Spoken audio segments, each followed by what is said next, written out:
Hey everybody, welcome back to the Turnout. I'm your host Aloy. I just finished Life is Strange 2 by DontNod. It's a video game of expert storytelling. Now, I don't do a lot of video game talk on this channel. It's not necessarily a gaming channel, but I am also a gamer on the side when I'm not making videos here. And one of my favorite recent series that has popped up over the last few years is Life is Strange. The first Life is Strange was really good. It was about a teenager who finds out spontaneously that she can reverse or forward time, and she uses it to save her friend's life, and all of the crazy things that happen after that. It's a really great game that kind of actually puts you in the shoes of a teenage girl and what it actually means to be that, but also one with time travel powers. They had a prequel to Life is Strange also called Before the Storm, which takes one of the side characters, the friend whose life was saved, and kind of went a little bit deeper into her life as well. But then we get to Life is Strange 2. If you haven't checked out Life is Strange 2, this video will have spoilers, but I'm really trying to leave it as open as possible, and I'm not going to give away too much in terms of everything that happens in every episode. It is a very fun ride. Every decision you make has bearing on the next episode and the next episode, and it is so good how it all unravels. And in this one, you are now playing as Sean Diaz, your normal, typical American teenager. He's got a dad who he loves, he's got a little brother who he also loves, but is kind of annoying, and he's trying to get ready for a party, he's got friends, he's got a school, he's got whatever. And then one moment in his life spirals out of control, and it leads down a crazy winding path that ends in basically 4 ways. Now, I'm going to steer clear of kind of going through each individual episode and spoiling all of the cool twists and whatnot. But I will say that what you find out is that Daniel, Sean's little brother, has powers. He has basically telekinesis. He can lift things and push things and make things explode, which is fun. And part of the game is instilling in him 2 things. How strong is your morality, and how strong is your brotherhood? And I thought that this was a really cool way to kind of balance those scales. Every decision you make in the game leads to that eventual final choice. And I want to talk about the endings and talk about which ending is the best one, because I played through the way that I felt was the right way to play.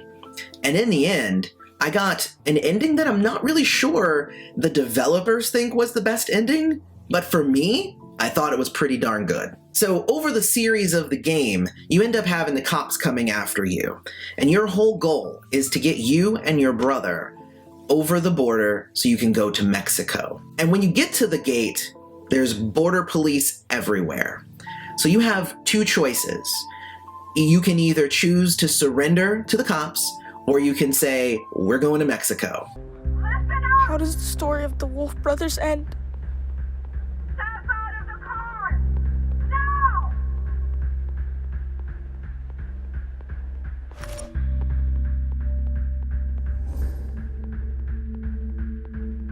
But the final ending doesn't just depend on what you think. It also depends on what you've taught your brother and whether he agrees with you. So let's go through the 4 endings. And there are variants to these endings, and I'll talk about that, but there are 4 core endings.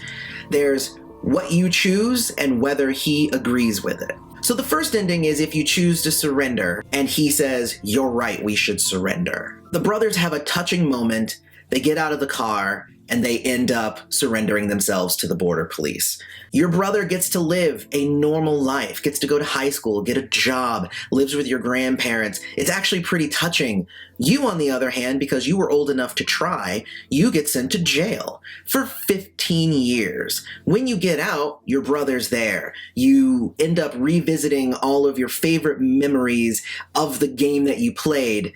And in the end, you're like, this was pretty nice, and then you go off and you kind of become a wanderer. You live in the woods and you have your friends back from, again, another earlier episode, and it's like a nice, sweet ending. In my opinion, I wouldn't say that that's the best ending, because you had to spend 15 years in jail, and the game puts you in so many situations where you were trying to survive, and even if you did the right thing, the cops are still after you.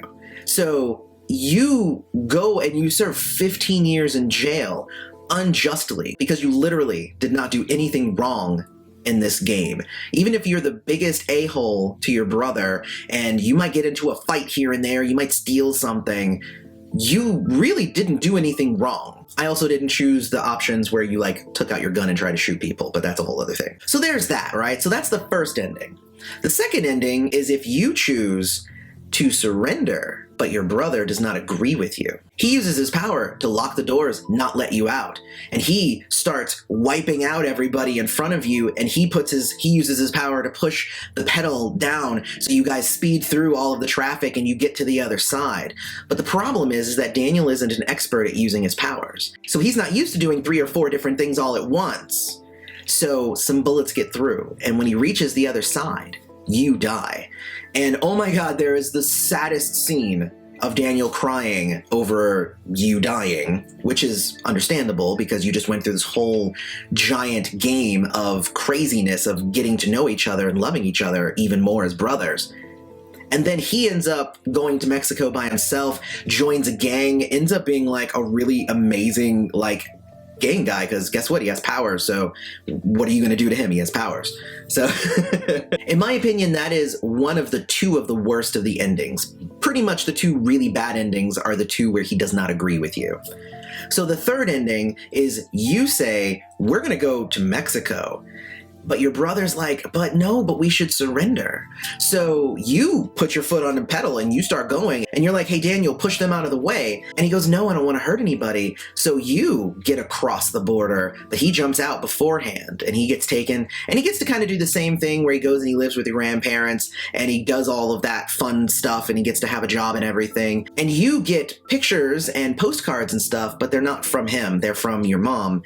And literally your brother wants nothing to do with you, which in my opinion is one of the saddest endings. But if you had a romance during the game, then you might have a chance of having that person be there with you. So you're not with your brother, but you are with a romantic person. So it's not too bad, but you're in Mexico by yourself. And here's the last ending. And here's the one that I got through playing. And the game tells me that this is if Daniel has low morality. Daniel turns to you and says, so how does the story of the Wolf Brothers end? And you say, it ends with them going to Mexico. So Daniel gets out of the car, really triumphant, and he just starts wiping out all of the cops, just flinging their cars, flinging them around, and doesn't care, just does it. Everybody's out of your way, gets back in the car, you gently drive into Mexico. Now, to me, again, if I know that the alternate is that I have to spend 15 years in jail for crimes I did not commit, that's not, that's dumb. I would rather my brother do that. And that might mean that I have low morality. But I think as a story, it's more interesting that way. Now, the ending flash forward is that you actually take the lessons that your dad gave you in auto mechanics and you start your own auto mechanic garage in Mexico.